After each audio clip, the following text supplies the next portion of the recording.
Gold, trusted gold buyers. మీరు తాకట్టు పెట్టిన బంగారాన్ని విడిపించి ఈ రోజు ఉన్న మార్కెట్ ధరకు కొనబడను.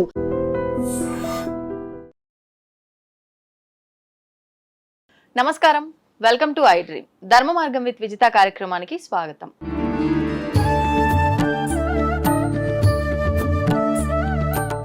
సాధారణంగా మనందరం కూడా మంత్రాల గురించి, జపాల గురించి, ఉపాసనల గురించి మాట్లాడుకోవాల్సి వస్తే మంత్రాల్లో అతి ముఖ్యమైన మంత్రము గాయత్రి మంత్రం అని చెప్పి మాట్లాడుకుంటూ ఉంటాం. కానీ ఈ గాయత్రి మంత్రం ఆడవాళ్ళు చేయడానికి పనికిరాదు అని చెప్పి మామూలుగా అంటే ఉపాసన తీసుకున్న వాళ్ళు కానివ్వండి, లేదంటే బ్రాహ్మణులు కానివ్వండి, వేదాలు చదువుకున్న వాళ్ళు, ఇలాంటి వారు మాత్రమే ఈ గాయత్రి మంత్రం చేయడానికి అర్హులు అని చెప్పి వింటూ ఉంటాం. అసలు ఏంటి వాస్తవము, దీని గురించి ఋషులు ఏం చెప్పారో ఇప్పుడు మాట్లాడి తెలుసుకుందాం. ప్రస్తుతం మనతో పాటు ఉన్నారు సహ్యాద్రి ఆశ్రమ నిర్వాహకురాలు శ్రీమతి సుమంగళి గారు. ఇప్పుడు వారితో మాట్లాడి దీనికి సంబంధించిన విశేషాలన్నీ కూడా కూలంకషంగా తెలుసుకునే ప్రయత్నం చేద్దాం. నమస్కారం అండి. నమస్తే అండి. జై గురుదేవ్. ఎలా ఉన్నారండి? బాగున్నాను. మొదటిసారి మా ఛానల్ కి వచ్చారు, చాలా సంతోషం. అయితే గాయత్రి మంత్రం గురించి మాట్లాడబోతున్నానండి. చాలా వరకు గాయత్రి మంత్రం పైన చాలా రకాల విమర్శలు అయితే వింటూ ఉంటాం. ఒక్కొక్కరు ఒక్కో రకంగా చెప్తూ ఉంటారు. అసలు నిజంగా మన సనాతన ధర్మంలో మనం ఏం తీసుకున్నప్పటికీ పురాణాల నుంచి, శాస్త్రాల నుంచి అలా అని చెప్పి మనందరము చదువున్నామా అని అంటే లేదు. దాన్ని ఆధారంగా మన ఋషులు, మునులు, పెద్దవాళ్ళు చెప్పినవే మనం పాటిస్తాం. ప్రత్యేకించి గాయత్రి మంత్రం గురించి మన ఋషులు ఏం చెప్పారో వివరించండి. జై గురుదేవ్. శ్రీ శ్రీరామకృష్ణ సమర్థ సద్గురుదేవాయ నమః. గాయత్రి మంత్రం అంటే ఇప్పుడు అందరికీ తెలుసండి. గాయత్రి మంత్రం చాలా వరకు చేస్తున్నారు. కానీ మన ఋషులు ఈ గాయత్రి మంత్రాన్ని ఋషి యొక్క స్థాయికి తీసుకెళ్ళటానికి ఈ గాయత్రి మంత్రాన్ని మానవ జాతికి అందించారండి. ఇప్పుడు ఈ గాయత్రి మంత్రం ఇప్పుడు చదువుతాం. ఓం భూర్భువస్వః తత్సవితుర్వరేణ్యం భర్గో దేవస్య ధీమహి ధియో యో నః ప్రచోదయాత్. ఈ గాయత్రి మంత్రంతో ఎక్కడికి వెళ్ళొచ్చు అనేది ఋషులు చెప్పేది ఏంటంటే, ఋషి, మహర్షి, రాజర్షి, బ్రహ్మర్షి, దేవర్షి, ఈ స్థాయికి వెళ్ళగలిగేది ఈ గాయత్రి మంత్రం ఒక్కటే అంటున్నారు. మన వేదిక్ భాషలో కూడా అదే ఉంది. అంటే ఈ మంత్ర సాధన చేసిన వెళ్ళగలుగుతారు. అంటే మామూలు సామాన్య మానవుడి దగ్గర నుంచి, దేవమానవుడి దగ్గర నుంచి, ఋషి నుంచి దేవర్షి స్థాయికి వెళ్ళగలిగేది గాయత్రి మంత్రం అండి. అది మన వేదిక్ భాషలో ఉంది. ఇంకోటి ఏంటి, మనం భక్తి అంటాం. భక్తి యోగము, కర్మయోగము, జ్ఞానయోగము, ఈ 3 యోగాలను కూడా నేర్చుకోవాలి అంటే, ఈ యోగాల గురించి తెలుసుకోవాలి అంటే దీనికి మాధ్యమం గాయత్రి మంత్రం అండి. ఇక్కడ మనం ఏమన్నాం, ఫస్ట్ ఓం. అవును. ఓం అంటే సృష్టి మొత్తంలో భగవంతుడిని పిలవాలి అంటే ఓం తప్పితే ఇంకొకటి లేదండి. ఇప్పుడు మనకి మన మహర్షులు కానీ మన వాళ్ళు చెప్పేది ఏంటంటే, పెద్దవాళ్ళు, భారత జాతి మొత్తం పోయినా, భారతదేశం మొత్తం కూడా నాశనం అయిపోయినా, భారతదేశంలో ఒక్క మనిషి ఉన్నప్పటికీ కూడా ఓం అనే శబ్దం ఉంటే భారతీయ తత్వం ఉంటుంది. ఒక్క ఓం అనే శబ్దానికి. ఆ ఓం ఏంటి, ఆ ఉ మాల కలయిక. అవును. ఓం అనగానే 3 అక్షరాలు అక్కడ ఉంటాయి. దాన్నే మనం కొంచెం సబ్జెక్ట్ డీప్గా వెళ్తే స్థూల సూక్ష్మ కారణ శరీరాలు అంటే మన భౌతిక శరీరము, ఆలోచనలు ప్లస్ కారణ శరీరం అంటే ఆత్మ శరీరం, ఈ 3టిని తెలిపేది ఓం అనే అక్షరం. దీన్ని ఇప్పుడు అందరూ కూడా మన పండితులు, మన గురువులందరూ కూడా ఒక్కొక్కళ్ళు ఒక్కొక్క ఆర్గనైజేషన్ నుంచి చెప్తూ ఉన్నారు, ఓంని ఇలా ఉచ్చారణ చేయండి. కానీ నా గురుదేవులైనటువంటి శ్రీరామకృష్ణ గురుదేవులు ఒకటే చెప్తారు, హిమాలయాలలో కూడా ఋషులు మనం ఒక తపస్సు చేసుకోవడానికి వెళ్ళినప్పుడు మనకు ఆ మంత్రం సిద్ధించాలి అంటే వాళ్ళు ఇచ్చేది కూడా ఫస్ట్ ఓం అనే మంత్ర దీక్ష. హిమాలయాస్ లో కూడా ఇచ్చే చాలా బుక్స్ కూడా నేను చదివాను. గురువు ఉపదేశానికి ముందర ఓం అనే ఇస్తారు. ఓం ఇచ్చిన తర్వాత దానిలో పరిపక్వత మనిషికి వచ్చిన తర్వాత నెక్స్ట్ స్టెప్ కి వెళ్ళగలుగుతారు.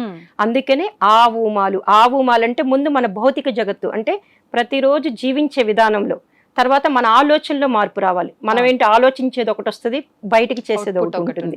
ఆలోచన జగత్తులో మార్పు రావాలి. కారణ జగత్తుని ఆత్మిక జగత్తు అనొచ్చు, లేదా అసలు ఆలోచన పుట్టడానికి బీజం ఏర్పడేదే కారణ జగత్తు. ఈ 3 స్టేజ్ని మార్చేది ఓంకారం అండి. అందుకని మనం భగవంతుని పిలవాలంటే ఓంతోనే పిలుస్తాం, ఇంకొక శబ్దం లేదు. ఇప్పుడు ఇందాక మీరన్నట్టుగా నేను విన్నంత వరకు కూడా ఈ ఓం ఉచ్చరించే విధానం కూడా ఒక్కొక్కరు ఒక్కో రకంగా ఉచ్చరిస్తున్నారు. అసలు ఏంటి వాస్తవం ఏంటి, ఎలా ఉచ్చరించినా కరెక్టేనాది? అంటే జనరల్ గా ఈ ఓంకారాన్ని ఎలా ఉచ్చరించాలంటే ఆ ఊమాలతోనే ఉచ్చరించాలి. ఇప్పుడు నేను ఒకసారి ఉచ్చరించి చూపిస్తానండి. ఆ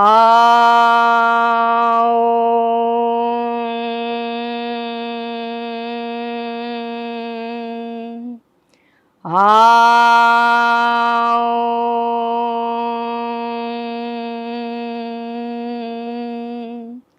ఆ ఉ మ మ. మూడు మీరు మీకు అవును గమనించగలిగినట్టుంటారు. అర్థమైంది. ఈ మూడిటిని ఓంకారం అంటాం. హ్మ్. అందుకని మన పతంజలి మహర్షి ఏం చెప్తారంటే తస్య వాచకః ప్రణవః. మనకి పతంజలి యోగ సూత్రాలని ఉంటాయండి, మహేష్ యోగి ఇచ్చారు. ఆ. దాంట్లో ఏంటంటే తస్య వాచకః ప్రణవః, సృష్టి మొత్తం కూడా ఓంకారం మీద ఆధారపడింది. హ్మ్. ఇప్పుడు మనం పూజ చేసేటప్పుడు కూడా ఏమంటాము, ఓం ప్రతి మంత్రానికి ఓం. అవును. ఓం సిద్ధి బుద్ధి సహితాయ శ్రీమన్ మహాగణాధిపతయే నమః, ఓం ప్రతి మంత్రాన్ని లక్ష్మీనారాయణాభ్యాయ నమః, ఓం కేశవాయ, ప్రతి మంత్రానికి ఓం కలిపేది. అందుకే అంటే ఇక్కడ ఏం చేస్తున్నాం, మనం ఏ దేవతని పిలిచినా కూడా ఫస్ట్ ఓం పిలిస్తేనే ఆ దేవత మన అంటే దగ్గరికి ఓం వస్తారు. కలిపితే అది మంత్రానికి ఇంకా శక్తి చేకూరుతుంది కదా? శక్తి అని భగవంతుని బీజాక్షర మంత్రం కింద తీసుకోవచ్చండి. అంటే భగవంతుని పిలవాలంటే ఆ ఓంకే భగవంతుడు స్పందిస్తాడు. ఆ శబ్దానికి ఉన్నటువంటి శక్తి అండి. కానీ ఇప్పుడు ఈ ఓం యాడ్ చేసినప్పుడు లేదంటే అమ్మవారికి సంబంధించి ఓం ఐం క్రీం అని చెప్పి ఇలాంటివన్నీ మనం యాడ్ చేసినప్పుడు అవి బీజాక్షర మంత్రాలు అవుతాయి కాబట్టి గురువు ఉపదేశం లేదే స్వతహాగా ఎవరికి వాళ్ళు చేయడానికి పనికిరాదు అంటుంటారు కదా, దాని గురించి ఏమంటారు? అంటే బీజాక్షరాలకు కూడా ముందు ఓం పెడతారండి. మీరు ఎన్ని బీజాక్షరం, ఇప్పుడు మహాలక్ష్మి మంత్రం ఉంది, ఓం శ్రీం హ్రీం శ్రీం కమలే కమలాలయే ప్రసీద ప్రసీద శ్రీం హ్రీం శ్రీం ఓం మహాలక్ష్మీ నమః. అంటే ఓం లేనిదే ఏ మంత్రం లేదు. అట్లనే బీజాక్షరాలు వేరండి. అంటే ఒక్కొక్క బీజాక్షరానికి ఒక్కొక్క శక్తిని తీసుకోవటానికి చేస్తాం. ఇక్కడేంటి అసలు ఎలా ఇప్పుడు కరెంట్ లేదనుకోండి, మనం ఏసీని ఉపయోగించలేం, కెమెరాని ఉపయోగించలేం, ఫ్యాన్ ఉపయోగించలేం. మనము ఏదైనా పరికరాలను ఉపయోగించుకోవాలంటే కరెంటు లేకపోతే ఎలా ఉపయోగించుకోలేమో, ఏ దేవతా శక్తిని పొందాలి అంటే ఓం ఉండాలండి. అందుకని ఓంకారం అనేది అది. తర్వాత ఏమంటున్నాం, భూర్ భువ స్వహ. భూర్ అంటే ప్రాణస్వరూపుడైన అని అర్థం. అంటే మనకి ప్రాణశక్తిని ఇస్తాడు. అక్కడ ప్రాణశక్తిని ఇస్తాడు. ప్రాణం అంటే ఏంటి, కదలిక ఉంటది. ఇప్పుడు మనం ఒక రాయిని తీసుకోండి, దానికి కదలిక ఉండదు, జడ పదార్థము అంటారు. దానికి కూడా ప్రాణశక్తినిచ్చి కొంచెం ప్రాణశక్తినిస్తే వృక్షం లాగా వస్తుంది, ఖనిజం నుంచి వృక్షం అవుతుంది. దానికి కూడా ఇంకొంచెం ప్రాణం పోసామనుకోండి జంతువు, దాని నుంచి ఇంకొంచెం ప్రాణం పెరిగింది అనుకోండి మానవుడి నుంచి ఎక్కడికి వెళ్తాడు, దేవమానవుడికి వెళ్తాడు. ఇదంతా కూడా ప్రాణశక్తి మీద ఆధారపడి ఉంది. అందుకనే ప్రాణస్వరూపుడైన మనకి ప్రాణశక్తిని ఇచ్చి మనిషి నుంచి దేవమానవుడుగా తీసుకెళ్లేది భూ అనే అక్షరం అండి. తర్వాత భువ, ఓం భూర్ భువ. అంటే దేవమానవుడు అన్నారు. నేను ఈ పదాన్ని కొత్తగా వింటున్నా. యాక్చువల్ గా మానవుడు వరకు ఓకే, తర్వాత మానవ జీవితం అనేది ఇంకా జన్మరాహిత్యం, మోక్షం పొందుతారని చెప్పి అంటారు. మరి ఈ పర్సన్ అంటే మీరు చెప్పిన ఈ పదం ఎవరికి వర్తిస్తుంది? దేవమానవుడు అంటే దైవీ గుణాలు ఉంటాయండి, మానవ శరీరంతో ఉంటాడు. ఇప్పుడు మన గురువులందరూ కూడా సత్యసాయి కానీ వీళ్ళంతా దేవమానవులే కానీ శరీరంతో, వాళ్ళకేంటంటే ఇచ్చేటటువంటి గుణం ఉంటుంది. స్వార్థం నుంచి పరమార్థం వైపు ఆలోచిస్తారు. అంటే సమాజం కోసం, అందరి కోసం ఆలోచిస్తారు. సర్వే జనా సుఖినో భవంతు. వాళ్ళకంటూ సకేంద్రియంగా ఆలోచించరు. ఆ పరమార్థం కోసము దైవీ గుణాలుండి దేవతా కార్యక్రమాలు చేసేవాళ్ళని దేవమానవుడు. కానీ మళ్ళాగే ఉంటారు, మనతో పాటే సమాజంలో తిరుగుతూ ఉంటారు. కానీ వాళ్ళ యొక్క ఆలోచన విధానం వేరుగా ఉంటుంది, వాళ్ళు చేసే పనులు వేరుగా ఉంటాయి.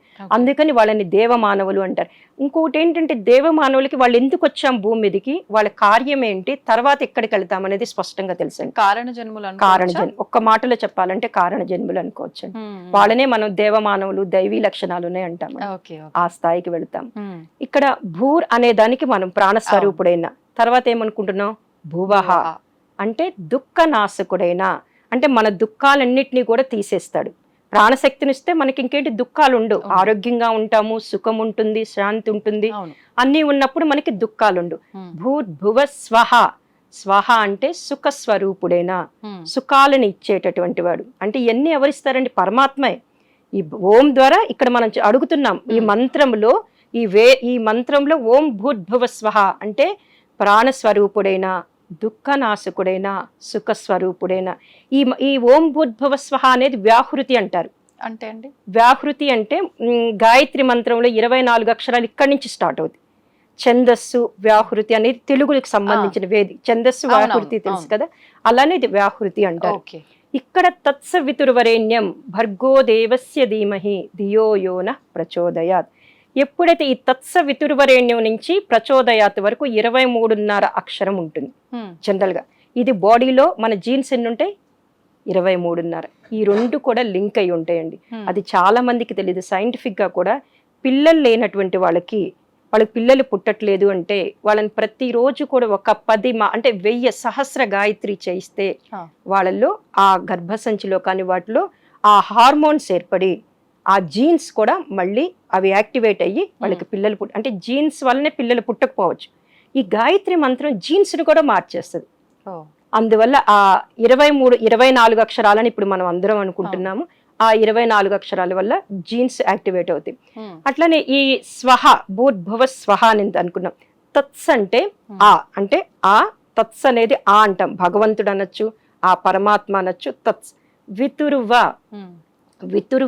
వితురువ అంటే తత్ సవిత్ సవిత్ అంటే ఆ సూర్యుణ్ణి, ఆ ప్రకాశవంతమైన సూర్యుణ్ణి, వరేణ్యం శ్రేష్ఠుడైనటువంటి భర్గో దేవస్య ధీమహి అంటున్నాం ఇక్కడ. భర్గో అంటే ఏంటి? మమ్మల్ని మాలో ఉన్నటువంటి అంధకారాన్ని పోగొట్టేటటువంటి అంటే మన పాపాలను నశింపచేయి. దేవస్య ఇచ్చేటటువంటి గుణం కలిగిన వాడు. దేవస్య మీనింగ్ ఏంటంటే ఇచ్చేటటువంటి గుణం కలిగిన వాడు. ధీమహి నేను నా ఆత్మలో ధరించుదును కాక. ఇంతవరకు ధియోయోన ప్రచోదయాత్. ధియోయోన అంటే మా యొక్క బుద్ధులు, ఇక్కడ నానమండి. మా ధియోయోన అన్నప్పుడు మా యొక్క బుద్ధులను సన్మార్గం వైపు ప్రేరేపించుకాక. ప్రచోదయాత్ సన్మార్గం వైపు ప్రేరేపించుకాక. ఇక్కడ ఒక్క లైన్ లో మనం చెప్పుకోవాలనుకోండి, ఓం బుద్భువ స్వహ తత్సవితుర్వరేణ్యం, ఆ శ్రేష్టమైన సవిత తేజస్సుని, భర్గో దేవస్య ధీమహి అంటే నాలో ఉన్నటువంటి అంధకారాన్ని పోగొట్టి, ధియోయోన ప్రచోదయాత్ మా యొక్క బుద్ధులను సన్మార్గం వైపు ప్రేరేపించుకాక. సన్మార్గం వైపు వెళ్ళిపోయాడు అనుకోండి, వాడికి ఇంకా సుఖంగానే ఉంటాడు. చాలా వరకు కోరికలు తగ్గిపోతాయి. ముందు సన్మార్గం వైపు ఉన్నప్పుడు ఏంటంటే ఏది కావాలి, ఏది వద్దు, ఏది ఇంపార్టెంట్, ఏది అన్ఇంపార్టెంట్ అని ఆలోచించుకోగలిగే శక్తి పెరుగుతుంది. అంటే అసలు ఫస్ట్ ఇది అవసరము అనే ఒక ఆలోచన కూడా రాదు వాస్తవంగా చెప్పాలంటే. రాదండి. అందుకని గురుదేవులు ఒకటే అంటారు, మీరు 8వ ఏట ఉపనయన సంస్కారం చేసి ఒక బాలుడికి గాయత్రి మంత్ర దీక్ష ఇచ్చేవాళ్ళు పూర్వకాలంలో. ఇప్పటికి కూడా ఉందండి, గాయత్రి పరివార పద్ధతిలో ఉంది. ఉపనయన సంస్కారం చేసి వాడికి యజ్ఞోపవిత ధారణ చేసి గాయత్రి మంత్రం ఇచ్చి ప్రతిరోజు 108 సార్లు చేయించండి. చేయించటం వల్ల వాడు 16వ సంవత్సరం వచ్చేసరికి ఏది మంచిది ఏది చెడు, ఇప్పుడు సమాజంలో అంతా కూడా విపత్కర పరిస్థితులు, అన్ని సదాలోచనలు అస్సలు లేవు. వాడు సమాజం చెప్పినట్టే వింటాడు, తల్లిదండ్రులు చెప్పినట్టే వినడు. ఎప్పుడైతే వీడికి 8వ ఏట గాయత్రి మంత్రం ఇచ్చి రోజు కనీసం 24 సార్లైనా చదివిస్తే వాడు డెఫినెట్ గా 16వ సంవత్సరం వచ్చేసరికి ఇది మంచి ఇది చెడు, నేను ఏ లక్ష్యం కోసం వచ్చాను, ఏం చదువుకోవాలి అనే సద్బుద్ధి అతనిలోకి వస్తుందండి. అంటే ఇప్పుడు మీరు అన్నట్టుగా ఆ సద్బుద్ధి రావాలి, సన్మార్గంలోకి వెళ్ళాలి అని అంటే ఇప్పుడు చెప్పింది ఎంతవరకు చెప్పారు అంతవరకు విన్నాము అనే ధోరణిలో ఉన్న వాళ్ళే ఉన్నారనుకోండి, ఎలా వెళ్తారంటారు సన్మార్గంలోకి? ఆ సద్బుద్ధి ఎలా వస్తుందంటారు? అంటే మంత్ర జపం చేయటం వల్ల ఆటోమేటిక్ గా వస్తుందండి. అంటే వైబ్రేషన్స్ మారిపోతాయి, శబ్దం మార్చేస్తుంది. అంటే ఇప్పుడు మనం ఆ మంత్రంలో కూడా అడుగుతున్నాడు కదా, ఆ శ్రేష్టమైన అంటే ప్రాణస్వరూపుడైన, దుఃఖ నాశకుడైన, సుఖ స్వరూపుడైన ఆ పరమాత్మని నేను అంతరాత్మలో ధరించదును కాక, ఆయన మాలో అంధకారాన్ని పోగొట్టి మా బుద్ధులను సన్మార్గం వైపు ప్రేరేపించుగాక అని అడుగుతున్నాడు.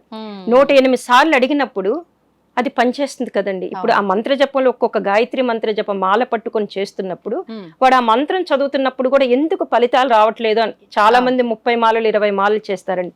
మంత్ర జపం మీద మాల చేతిలో ఉంటుంది, మనసు ఎక్కడికో వెళ్తుంది. గురువుగారు ఒకటే చెప్తారు, మాల పట్టుకొని నువ్వు జపం చేసేటప్పుడు ప్రతి అక్షరము కూడా చెవులతో విను. చెవులతో వినటం వల్ల ఆ మంత్రాక్షత ఇప్పుడు మనం ఏదైతే చెప్పుకున్నామో ఆ అర్థము దిగుతుందండి. ఆ అర్థము దిగినప్పుడు ఆ మంత్రంలో ఆ ఒక్కొక్క అక్షరము వెనకాతులు ఉన్నటువంటి అర్థం పట్టుకున్నప్పుడు వీడి జ్ఞానం వైపు వెళ్ళగలుగుతారు.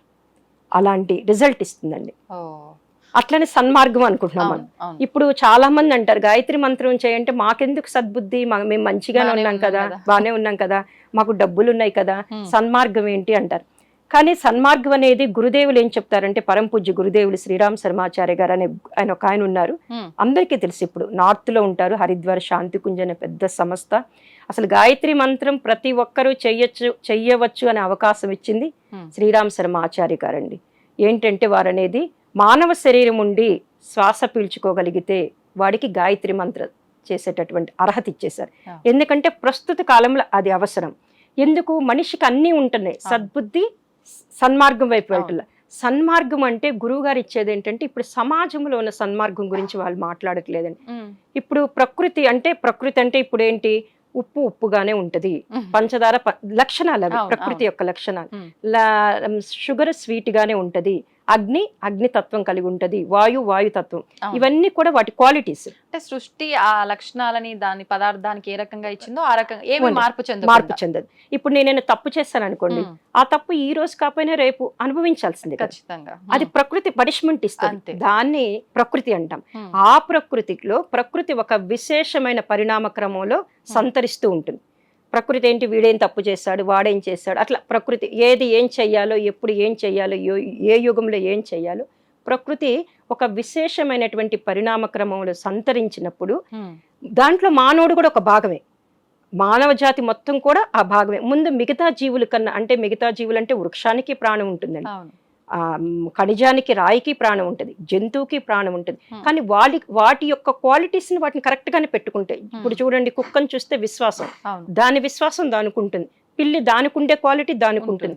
కానీ మనిషి ఏంటంటే కాసేపు మంచిగా ఉంటాడు, కాసేపు ఉండలేడు, చంచల మనస్తత్వం కలిగి ఉంటాడు. అందుకని గురుదేవులు ఏమంటారంటే, ప్రకృతి ఒక విశేషమైన పరిణామ క్రమంలో వెళ్తున్నప్పుడు, సంతరిస్తున్నప్పుడు మనిషి దాంట్లో భాగమైనప్పుడు వాడు ఆ సన్మార్గం వైపు, అంటే నేను ఒక లక్ష్యం కోసం పుడతానండి, మీరు ఒక లక్ష్యం కోసం పుడతారు, ఏది మంచిదో దేని కోసమైతే నేను భూమి మీదకి వచ్చానో ఆ లక్ష్యం వైపు కరెక్ట్ గా ఉంచుతుంది, అది సన్మార్గం వైపు కరెక్ట్ గా తోసేస్తుంది. అందువలన మనము ఈ గాయత్రి మంత్రం, దీన్ని అందుకే యూనివర్సల్ ప్రేయర్ అంటారు, గురు మంత్రము అంటారు. యూనివర్సల్ ప్రేయర్, గురు మంత్రము, అట్లానే స్వార్థం నుంచి మటుకి పరమార్థం వైపు తప్పనిసరిగా వెళ్తారండి. అంటే నేను 30 ఏళ్ల నుంచి గాయత్రి మంత్ర సాధన చేస్తున్నాను, చాలా ఈ గాయత్రి పరివారు అందరికీ మంత్ర దీక్షలు ఇస్తున్నాను. గాయత్రి మంత్ర దీక్ష తీసుకోక ముందు వాళ్ళ జీవిత విధానం ఒక రకంగా ఉంటుందండి. కానీ ఆఫ్టర్ ఆల్ 3 నెలలకి వాళ్ళ జీవిత విధానంలో మార్పు వస్తుంది. అంటే నేను దీక్ష ఇచ్చిన వాళ్ళు చెప్తున్నారు. అంటే ఖచ్చితంగా గురువు ఉపదేశం ఉంటేనే గాయత్రి చేయాలంటారండి? అంటే ఇప్పుడు ప్రస్తుత కాలంలో మేమందరము శ్రీరామ్ శర్మాచార్య గారి 24 టైమ్స్ అనేది ఒక వాయిస్ ఉంటుందండి, అది దాని ద్వారా చేసుకోమంటాం. కానీ మేమందరం రోజు సహస్ర గాయత్రి గురుదేవుల దగ్గర నుంచి 30 సంవత్సరాల నుంచి ఉన్నాం కాబట్టి మాకు దీక్ష ఇచ్చే అర్హత ఇచ్చారు. మేము ఆశ్రమానికి ఎవరొచ్చినా కూడా దీక్షిస్తాం. అంటే వాళ్ళకి కొంత ఇప్పుడున్న వాళ్ళకి చాలా అనుమానాలు ఉంటాయి, మేము దీక్ష లేకుండా ఎలా చేస్తాము అంటారు. మేమంటాము గురువుగారు వాయిస్తో పెట్టుకొని చెయ్యండి అంటాం. ఎక్కడో ఉంటారండి, యుఎస్లో ఉంటారు, సింగపూర్లో ఉంటారు, వాళ్ళకి ఆ వాయిస్ పెట్టుకొని పంపించేస్తారు. దగ్గరలో ఉన్న వాళ్ళు పౌర్ణమికి అమావాస్యకి వచ్చి మంత్ర దీక్ష తీసుకుంటారు. కానీ మంత్ర దీక్ష తీసుకున్నాక వాళ్ళు చెప్పేది ఏంటంటే, మేడం మేము 3 months క్రితం మా జీవితం ఆలోచన విధానం వేరుగా ఉంది, ఒక సమస్య వస్తే దాన్ని పెద్దదిగా చూసేవాళ్ళం. ఇప్పుడు ఇక్కడ దీక్ష తీసుకొని మేము ప్రతిరోజు 10 మాలలు 5 మాలలు చేస్తున్నప్పుడు మా జీవిత విధానం వేరుగా ఉంటుంది. ఏంటంటే మేము అదే కష్టాన్ని ఇప్పుడు పెద్దగా చూడట్లేదు. మంత్ర దీక్ష తీసుకున్న వాళ్ళందరూ వాళ్ళు చేసుకోవటం వల్ల వాళ్ళకి ఆ ఫలితంతో వాళ్ళు చెప్తున్నారు మానసిక స్థితి మారుతుంది అని. Go head. అయితే ఇప్పుడు మీరన్నట్టుగా ఆ మంత్ర దీక్ష తీసుకున్న వాళ్ళలో ఖచ్చితంగా ఒక 3 నెలల్లో మార్పులు చూశారు అని చెప్పి, అంటే సమస్యలు అయితే రాకుండా పోవు, కానీ ఆ సమస్యని సమస్యగా తీసుకోరన్నమాట. మామూలుగా ఇప్పుడు సామాన్యులం ఎలా అయితే ప్రతి దానికి ఎంత రియాక్ట్ అవుతుంటామో అవన్నీ కంట్రోల్ అవుతాయని అర్థం చేసుకోవచ్చు కదండి. మీరు చెప్పిన దాన్ని బట్టి అయితే నాకు అదే అర్థమైంది. నేను యాక్చువల్ గా మీరు చెప్పేటప్పుడు నేను ఒక క్వశ్చన్ అడుగుదాం అనుకున్నా. కాదండి, మనం చేసుకున్న కర్మ ఒకటి ఉంటుంది కదా, మరి ఈ మంత్రం చేయడం వల్ల జపం చేయడం వల్ల అంత బాగా ఎట్లుంటారు, ఈ కర్మ తప్పిపోతుందా, కర్మను తప్పించుకోలేమంటారు కదా అని క్వశ్చన్ అడగాలనుకున్నా. ఈ లోపు మీరు చెప్పిన దాంట్లో నాకు ఆన్సర్ దొరికింది. అదండి సంగతి. అంటే నాకు ఇంకొక చిన్న సందేహం, గాయత్రి ఆడవాళ్ళు చేసుకోకూడదు అని అంటారు కదా, ఇది వాస్తవమా? ఒకటి మేడం, ఇక్కడ స్త్రీలు గాయత్రి అంటే ఎవరు మేడం? అమ్మవారు, శక్తి. ఇంకా ఆడవాళ్ళు ఎందుకు చేసుకోకూడదు? మన పురాణాలు తీస్తే సావిత్రి గాయత్రి చేసింది, కుంతీదేవి గాయత్రి చేసింది, అట్లానే కుంతీదేవి కూడా సూర్యోపాసన. గాయత్రి అంటే సూర్యుడే, గాయత్రి అన్నా సూర్యుడన్నా ఓంకారం అన్నా మొత్తం కూడా ఇవన్నీ ఒకటేనండి. ఉమ్, చాలా మందికి డీప్ గా వేదంలోకి ఆ సబ్జెక్ట్ లోకి వెళ్ళినప్పుడు సూర్యోపాసనే గాయత్రి సాధన. ఉమ్, సూర్యోపాసన అంటారు, సూర్యవంశ రాజులు అంటారు. వాళ్ళు ఏం చేశారండి? గాయత్రే చేశారు. అట్లనే మీరు ఎప్పుడు అంటున్నారు కదా స్త్రీలు చేయకూడదు. పూర్వకాలంలో చాలా అందరూ కష్టపడేవాళ్ళండి. వాళ్ళకి డబ్బు ఉండేది కాదు, ఎందుకంటే కొంతమంది కుటుంబాలకే ఉండేది. ప్రతి ఒక్కళ్ళు కష్టపడి టైం కూడా చాలా ఇదిగా ఉండేది, టైట్ షెడ్యూల్గా ఉండేది. ఉమ్మడి కుటుంబంలో ఆడవాళ్ళు ఉంటే ఎంతో మందికి వంట చేయటం అవన్నీ ఉండేది. అందుకని మగవారు పూజ చేసేవాళ్ళు, ఆడవాళ్ళు సహకరించేవాళ్ళు. ఉమ్, ఇప్పుడు మన కుటుంబాలు, కొన్ని కుటుంబాల్లో సంధ్యావందనం చేసుకుంటుంటే మన నైవేద్యం అవి చేయాలంటే లేడీస్ చేయటం వల్ల ఒక పని తగ్గుతుంది, తొందరగా అయిపోతుంది. డివైడ్ చేయడం వల్ల. అందువలన ఆ కాలంలో పెట్టారు. ఈ కాలంలో ఏంటంటే స్త్రీలు అన్ని రంగాల్లో ఉంటున్నారు, కానీ ఒక పైలట్ గా ఉంటున్నారు కదండి. మొన్న సింధూరి మన యుద్ధంలో చూస్తే లేడీస్ ఎంతమంది, అవును. ఇంత అన్ని రంగాలలో ఉన్నప్పుడు గాయత్రి మంత్రం ఎందుకు చేయకూడదండి? ఉమ్, ఇప్పుడు గురువు గారు చెప్తున్నారండి, శ్రీరామ్ శర్మాచారి గారు, మాతా భగవతీ దేవి ఏం చెప్తున్నారంటే, మేము ఎంతో మంది వేద పండితుల్ని, పీఠాధిపతుల్ని, ఋషులని అందరినీ వాళ్ళు 24 మహాపురచరణ చేసి గాయత్రి మంత్రం చేయొచ్చని ఇస్తున్నాం. వాళ్ళ ఫోటో పెట్టుకుని మనం చేస్తే చాలండి. ఇంకొకటండి, దీన్ని ఏమంటారు? గురుమంత్రం అన్నాం. అవును.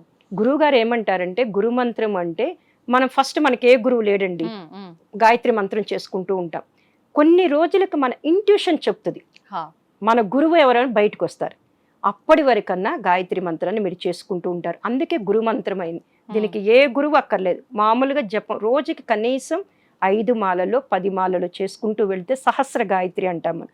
వాళ్ళకి డెఫినెట్గా వాళ్ళ గురువుని వాళ్ళు పట్టుకోగలుగుతాం. ఉమ్, ఈ రోజు భారతదేశం ఇలా ఉంది, ధనిక దేశంగా ఉంది.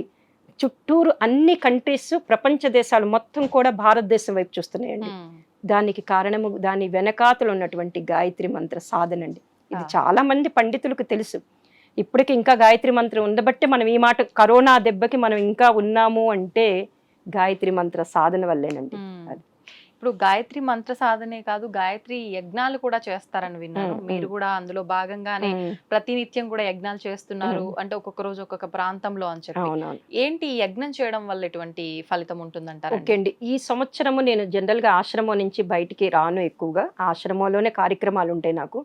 ఈ సంవత్సరము మన ఏదైతే ఈ రోజు ప్రతి మనిషి గాయత్రి మంత్ర జపం చేసే అవకాశం ఇచ్చినటువంటి పరమ పూజ్య గురుదేవులు, అంటే హరిద్వార్ శాంతి కుంజులో గాయత్రి తీర్థ అనే ఒక సంస్థ ఉందండి. అక్కడ నుంచి అందరికీ మొత్తం కూడా గాయత్రి మంత్ర దీక్ష కానీ సాధనలు కానీ చేస్తూ ఉన్నాం. ఇప్పుడు ఏంటంటే ఆ శాంతి కుంజులో అఖండ దీపం 1926లో దీపం వెలిగించారు. రేపు 26కి 100 సంవత్సరాలైంది. అలాగే శ్రీరామ్ శర్మ ఆచార్య గారు అని చెప్తున్నాను కదండి, వారికి 8వ ఏట గాయత్రి మంత్ర దీక్ష తీసుకొని 15వ ఏట వరకు ప్రతి నిత్యం 5 మాలలు చేస్తూ ఉన్నారు. ఆ 15వ ఏట ఆయనకి వాళ్ళ దాదా గురుదేవులు కనిపించి ఆయనకి జ్ఞానం కలిగిన రోజు అది. అదొక పాయింట్. ఇంకోటి ఏంటంటే మాతా భగవతీ దేవి, అంటే చాలా మందికి తెలియదు, ఆమె శక్తి స్వరూపుని. మా మాస్టర్ గారు చెప్తుంటారు, ఈ రోజు ఆడవాళ్ళు అన్ని రంగాలలో ముందుకు వెళుతున్నారు అంటే ప్రపంచం మీద ఉన్న ఆడవాళ్ళందరూ కూడా మాతాజీ యొక్క శక్తి. ఆమెను దుర్గామాత అంటాము. ఆమె ద్వారా వెళ్తున్నారు కాబట్టి మాతాజీని గుర్తు చేసుకుంటూ 100 సంవత్సరాలు శత జయంతి వేడుకలు జరుగుతున్నాయండి. దీని సందర్భంగా మాకు హరిద్వార్ నుంచి ఒక ఇన్ఫర్మేషన్ మెసేజ్ ఇచ్చారు. ఏంటి, వాళ్ళు హరిద్వార్ నుంచి, శాంతికుంజ్ హరిద్వార్ నుంచి వచ్చి ప్రతి డిస్టిక్ లో 108 కుండీల యజ్ఞం చేస్తున్నారు. నేను ఒక సంకల్పం చేశానండి, ఇంటింటా గాయత్రి యజ్ఞం. అంటే ప్రతి ఇంట్లో కూడా ఈ గాయత్రి యజ్ఞం చేసి వారికి గురుస్థానం ఏర్పాటు చేసి నేను దేవస్థాపన చేసి వస్తాను. ఆ ఇంట్లో యజ్ఞం చేసినప్పుడు ఒక 20 మందిని పిలుస్తారు. వాళ్ళందరికీ కూడా మంత్రదీక్ష చేసి మంత్రదీక్ష ఇస్తాను. మంత్రదీక్ష ఇచ్చి ఈ యజ్ఞంలో వాళ్ళని కూడా పాల్గొనేటట్టు చేసి ఆహుతులు వేసి మనము గురుస్థానం పెడతాం. ఎందుకంటే ఈ సంవత్సరం అంటే ఈ సంవత్సరం మంచితో పాటు చెడు కూడా ఎక్కువ ఉంది మేడం. మనం చూస్తే ఫిబ్రవరి నుంచి చూస్తే భూకంపాలు 2-3 భూకంపాలు వచ్చినాయి. యుద్ధం, అనుకోనటువంటి యుద్ధం. కానీ దాంట్లో నుంచి మనము ఒక 3వ ప్రపంచ యుద్ధం అనుకుంటారో ఏమనుకుంటాం, తేలిగ్గా బయటపడ్డాము. అలాగే ఇప్పుడు బయటికి వెళ్ళిన వ్యక్తి మళ్ళీ క్షేమంగా వస్తాడా తెలియదు, ఫ్లైట్ ఎక్కిన వాడు వస్తాడా తెలియదు, ట్రైన్లో వెళ్ళిన వాడు ఏ సర్క్యూట్ వల్ల ఏం జరుగుతుందో తెలియదు. అట్లనే బైక్ మీద వెళ్ళిన వాడు కూడా యాక్సిడెంట్స్ వల్ల ఏదో రూపంలో వెళ్ళిపోతున్నారు. అందుకని మేమేం చేశామంటే ఇప్పుడు ఉన్న పరిస్థితుల్లో ఈ సంవత్సరము మంచితో పాటు చెడు కూడా ఎక్కువ ఉంది కాబట్టి హరిద్వార్ యొక్క మెసేజ్ మీద ఇంటింట గాయత్రి యజ్ఞం చేస్తున్నాము. ఇప్పుడు ఈ హైదరాబాద్లో కూడా ఇంచుమించు హైదరాబాద్లో 15 యజ్ఞాలు చేశానండి. అట్లానే బెంగళూరు అంటే తెలంగాణ, ఆంధ్ర అనుకున్నాను, కానీ కర్ణాటక, తమిళనాడులో కూడా ఉన్నాయండి. అక్కడ కూడా వెళ్ళి అంటే ఇట్లా లింక్ అయిన వాళ్ళు ఉంటారు కదండి, వాళ్ళకి మంత్రదీక్ష ఇస్తాను, యజ్ఞం చేస్తాను. యజ్ఞం ఏం చేస్తుందంటే అక్కడ మేమేం చేస్తామంటే యజ్ఞం చేసేటప్పుడు 33 రకాల వనమూలికల హవన ద్రవ్యం ఉంటుందండి. అది హిమాలయాస్ నుంచి వస్తుంది. ఆ వనమూలికలన్నిటిని ఆరబెట్టేసి ఎండబెట్టి పౌడర్ చేసి పంపిస్తారు, హరిద్వార్ నుంచి వస్తుంది. దాన్ని ఎప్పుడైతే మనం గాయత్రి మంత్రోచ్చారణతో హవనం అగ్నిలో వేస్తామో అది 1000 రెట్లు ఫలితం ఇస్తుందండి వనమూలికలు. ఎప్పుడైతే వీళ్ళు ఏ మంత్రాన్ని చదువుతూ ఏ దేవతకి, అంటే అసలు యజ్ఞము అంటే ఒక సమగ్ర శాస్త్రంగా తీసుకోవాలంటే దేవతలకి ఆహారం పెట్టడమే యజ్ఞం అండి. మనకి భగవద్గీతలో 3వ అధ్యాయంలో కూడా చెప్తారు శ్లోకంలో, సహయజ్ఞ ప్రజా సృష్ట అని. అంటే యజ్ఞంతో పాటే మనం ప్రతి మనిషి యజ్ఞంతో పాటు పుట్టాడు. కోరికలు తీర్చుకోవడానికి మనం యజ్ఞం చేస్తాం. ఇప్పుడు ప్రతి ఒక్కరికి ఒక్కొక్క సమస్య ఉంటుంది కదండి, ఏదో ఒక సమస్య, అనారోగ్యం. అందువల్ల వాళ్ళింట్లో యజ్ఞం చేశాననుకోండి, వాళ్ళు సుఖంగా ఉంటారు కదా. వాళ్ళు సుఖంగా ఉండి ఇటు సన్మార్గం వైపు, అంటే సన్మార్గం వైపు అంటే ఎవల్యూషన్ వైపు వెళ్తారని నా ఇంట్యూషన్ అండి. అట్లనే ఈ వనమూలికల పౌడర్తో ఆహుతులు వేసి విశేష మంత్ర ఆహుతులతో వేయటం వల్ల వాళ్ళలో ఉన్నటువంటి మానసిక రుగ్మతులు పోతాయి, శాంతి వస్తుంది, ఆరోగ్యం వస్తుంది. ఇప్పుడు నేను వరకు చేసింది 30 యజ్ఞాలు చేశామండి. అటు వైజాగ్, బొబ్బిలి, తణుకు అన్ని చోట్ల చేస్తే అన్ని చోట్ల వాళ్ళు నాకు వెంటనే ఫోన్ చేసి చెప్పారండి, చాలా రిజల్ట్ వచ్చింది. నిన్నటి దాకా ఏదో బాధగా, ఏదో ఒక అశాంతిగా ఉన్న వాళ్ళకి యజ్ఞం చేసి వచ్చిన తర్వాత వాళ్ళు నాకు ఫోన్ చేసి చెప్పడం ఏంటంటే, చాలా తృప్తిగా ఉంది మేడం. అట్లనే గురుస్థానం అని పెట్టాం మేము. ఆ గురుస్థానం పెట్టాక వాళ్ళకి వెంటనే ఆ గురుస్థానం పెట్టడం వల్ల ఆ గురువు అనుగ్రహం వెంటనే కలిగినట్టుంది. చాలా రిజల్ట్ రావటం జరిగింది మేడం.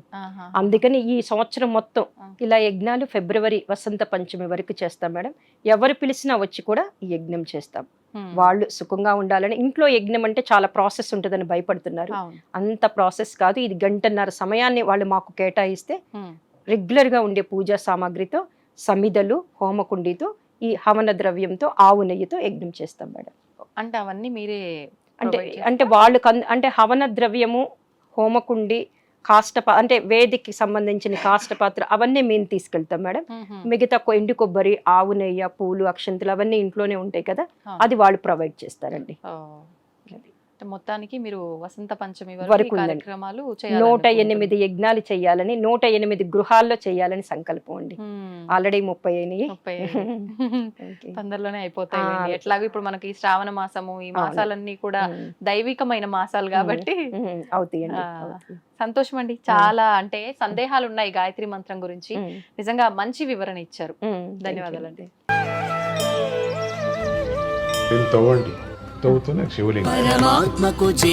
సరే, దాన్ని అట్లా కప్పేసేయండి, చూపించదండి. Krishna is there. మూర్తి పూజ కాదు, సాక్షాత్ బ్రజేంద్ర నందన భగవాన్ ఉన్నారు మూర్తిలో. ఏమీ ఆశించకుండా ఆరాధించే వాళ్ళు కూడా ఉన్నారా ప్రభుజీ? నిజమైన భక్తి అంటే మనకు తెలియదు కాబట్టి